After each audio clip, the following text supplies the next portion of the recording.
Welcome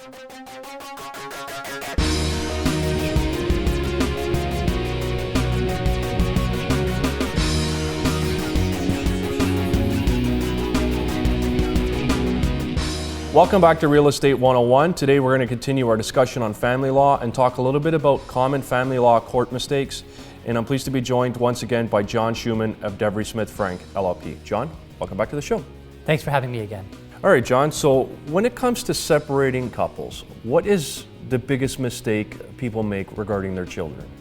Well, one of the biggest mistakes I see and that people really regret is when you're separating and leaving their kids behind. That is a number of really serious consequences. First of all, there's this thing under Ontario law that's called de facto custody. And basically what that means is if you walk away from the house where your kids are, you're basically accepting that the person who stayed behind with the kids has custody. And so that person gets the title of custodial parent just because you left. And that can be a mistake. The other thing it does is it sends a message to a judge that you're not really that interested in the kids because you left them behind. And that can make it harder for you to get back really re-involved in the kid's life. So if you've been an involved parent all your children's life and you want to stay an involved parent, you really can't leave the matrimonial home unless there is a real safety concern. On the flip side, you can't leave the matrimonial home with the kids and take them with you to show how much you love them. I'm going to move out and take the kids with me, because that's sort of like kidnapping. Yeah. And if the other spouse doesn't know where their kids are, they're going to run to court and there's going to be some nasty orders against you to bring the kids back and maybe give the other parent custody. So you can't run out with the kids either, unless there's a real safety concern. And if you're concerned about safety, you need to either talk to a good lawyer about how making a safety plan, or to your local police force about putting together a safety plan so you can leave safely. All right, so are those the only mistakes people make when it comes to their children? No, another common mistake that judges view as showing that someone really is not interested in their children is not paying child support immediately upon leaving. So when you're living together, it's a little bit harder to separate what child support is, but if you leave the house and you're living separately, then you should start paying child support in accordance with the guidelines right away, because the failure to do that sends a message to the judge that you really don't care that much about your children. That's how judges view the failure to pay child support. So the child support guidelines, you can look them up online, figuring out what your income is. You can look at your income and you can figure out what the number is for the number of kids you have. You can find that out easily. You can start paying that right away. You may have to pay some other things on top of that for special expenses, but as long as you're paying the base support right away, you're showing that you're really interested in making sure your children are okay after the separation. All right, so is going to family court regarding children a mistake? The answer to that is almost always yes.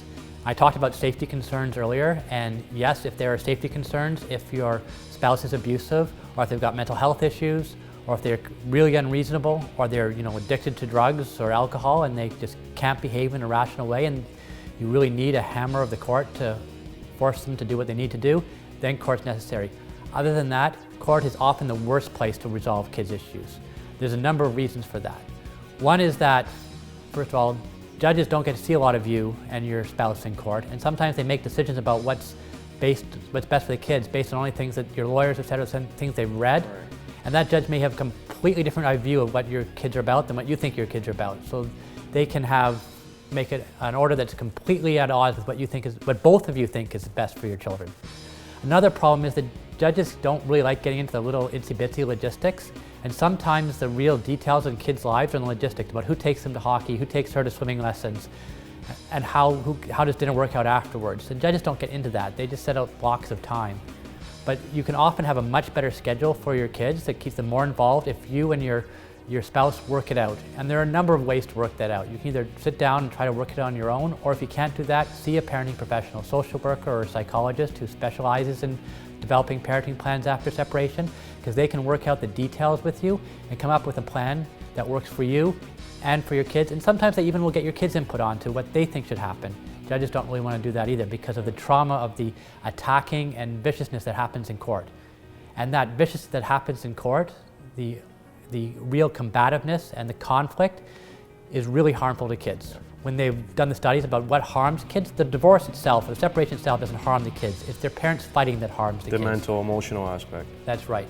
And court sort of breeds that sort of big conflict. Whereas the other alternatives and seeing someone to work it out, that reduces the conflict and usually results in the kids being better off in the long run. Okay, so let's talk a little bit about some of the money issues. Are there ways to avoid giving your ex a lot of money unnecessarily? Yes, there are, and there's some planning a separation or divorce, even right from the beginning of the marriage, can really help you in terms of protecting your assets and your money in the long run, because there's some real pitfalls that people fall down into. A big one is this, and just the way property is divided is basically you share during the growth in your net worth during your marriage. So it's not what you had, everything you share the growth in your net worth during the marriage, with a couple exceptions. One of those is that if you get a personal injury settlement or a inheritance, you don't have to share that. And another exception is that Even if you got that while you were married? even if you got it while you're married. So that stays out of the calculation, or should stay out of the calculation unless you Right. make a mistake. The other big exception, which is the mistake, is the matrimonial home. When you're married, that always gets divided at its full value, regardless of who paid for it or where the money came from, and even if it's inherited. It gets divided at its full value if that's the place you separated. And you can have more than one. So you can have a house and a cottage. They both get divided at full value.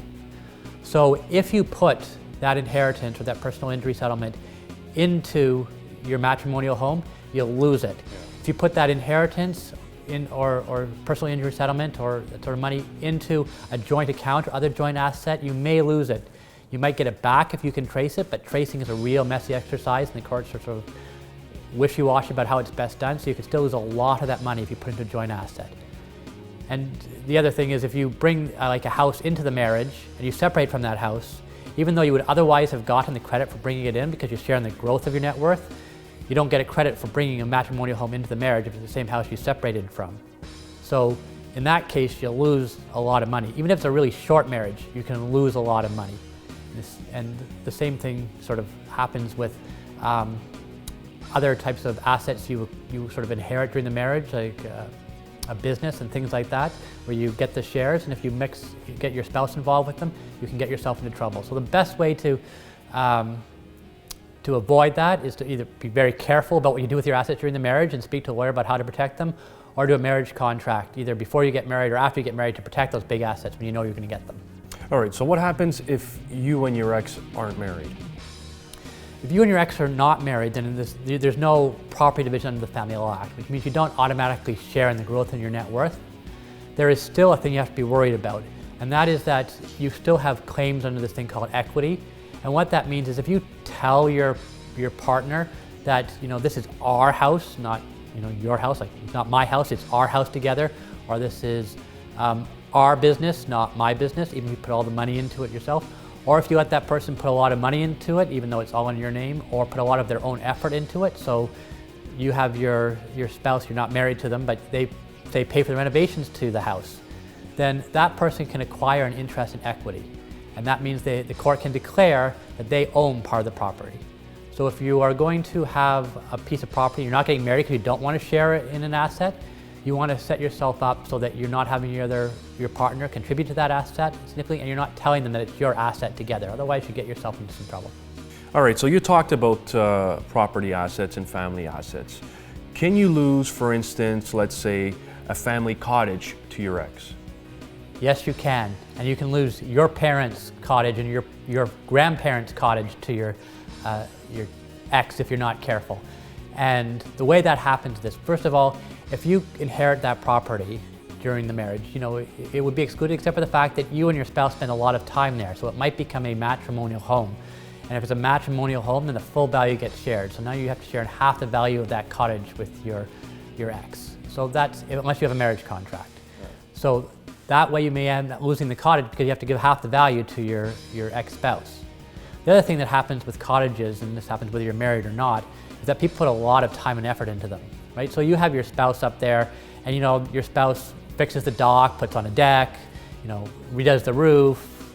That happens a lot in cottages. People do a lot of do-it-yourself type things at cottages. And if they do a lot of that and spend a lot of time looking at the cottage, then they can get that same interest I talked about, the equity interest. And so they can make a claim to have an ownership interest in that cottage, even though you inherited it from your parents, who inherited it from their parents, who inherited it from their parents, and it's been your family's cottage for as long back as you can remember. Your spouse can get a claim to it. And the only way to really avoid that is at the time you get married, you ask for a marriage contract that excludes that cottage from the property division. All right, so let's touch a little bit on spousal support. Are there things you can do to avoid paying spousal support and maybe reduce the amount that you pay? Well, what you can with property, you can sort of arrange your assets in such a way, like you don't put your inheritance into a joint asset or a matrimonial home. You can't do as much with spousal support. And if you're in a long-term marriage, there's a chance you're going to have to pay spousal support. Even short-term marriages, you may have to pay spousal support, but the longer the marriage, the longer the chance of spousal support. And if you have kids, and you're the higher income earner, then chances are you're going to end up paying some spousal support. Because what happens in those marriages is usually the lower income person looks after the kids, and they're entitled to be compensated for that a little. So getting out of spousal support from trying to manipulate the way things are is almost impossible. If it's a long-term marriage, you're going to be paying spousal support. If you have kids, you're probably going to be on the hook for spousal support, and the longer and the more kids, the more spousal support. There's other factors that come into it too. It's a really complicated area, but assume that unless you speak to a lawyer and you can figure out something differently. The only real way to protect yourself from spousal support is through using a marriage contract or a cohabitation agreement. And if you use a marriage contract or a cohabitation agreement, you can set either that there can be no spousal support, or you can set that what spousal support will be. So you can say, for instance, that if we are married for 10 years and we have 3 kids, I'm going to pay spousal support of $3,000 a month, no matter what else happens. So you can do that in a marriage contract or cohabitation agreement. But short of having that sort of agreement, you're sort of at the mercy of a judge as to what spousal supports can be, and because spousal support is very complicated and ultimately up to the judge, you may end up paying a lot. All right, so are there specific things that people can do that gets them into trouble? Yeah, there's a number of things that really get judges upset in family court. Usually there are things that result in someone acting out of emotion. But one thing you have to consider is that things like text messages, emails, Facebook, LinkedIn, all those sorts of things, if you put it in writing, chances are if you separate, a judge is going to read it. Yeah. Even if you think it's not going to be found or you've erased it, you'd be amazed at how those things somehow make it back in front of judges. And if you really say nasty things about your spouse, then the judge is going to read that and be really angry with you. So if you're going to separate from your spouse, be very, very, very careful about what you say online. Even if you think that it's private, it may not be, and may come back to really haunt you. Another thing that gets people into a lot of trouble when they have kids is people think it's okay to tape record the spouse with their kids, so that maybe they're fighting a lot or their discipline is not appropriate.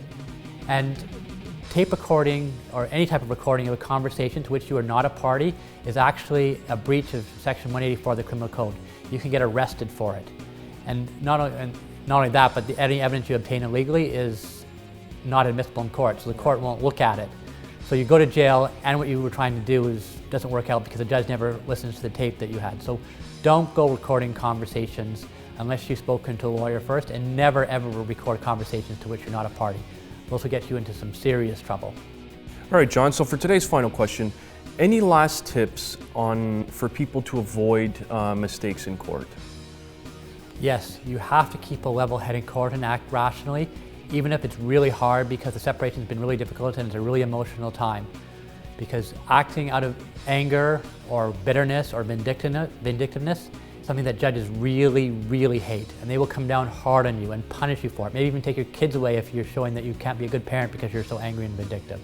So you have to calm down and act rationally, and you can get referred to people who can help you with that. There are divorce coaches and therapists. It's all they do is help people deal with the emotional side of their divorce. So you should talk to one of those people. If you don't know one, how to find one, speak to a family lawyer. Family lawyers know who these people are and they can get you there. And the second part of that is you should talk to a family lawyer, at least consult with a family lawyer so you have some idea of what the rules of the game are before you start trying to play them. There are a lot of little pitfalls. I mean, we talked about some of the big ones today that a lot of people fall into, but there's a lot of little ones that can have a big impact that only apply in certain situations. And good family lawyers know them all, and they know how to keep you out of them. So make sure you talk to a good family lawyer. If you're thinking about separating or you just separated, just know what path you should be on and how to avoid some really major mistakes that can really hurt you down the road. All right, John, great stuff. I want to thank you for coming on today's show, and I'm looking forward to seeing you again sometime next month. Yep, thanks for having me again. So if you're going through a divorce and separation and need the help of a family lawyer, get in contact with John Schuman of Devery Smith Frank, LLP. Thanks for watching, and we'll see you next time.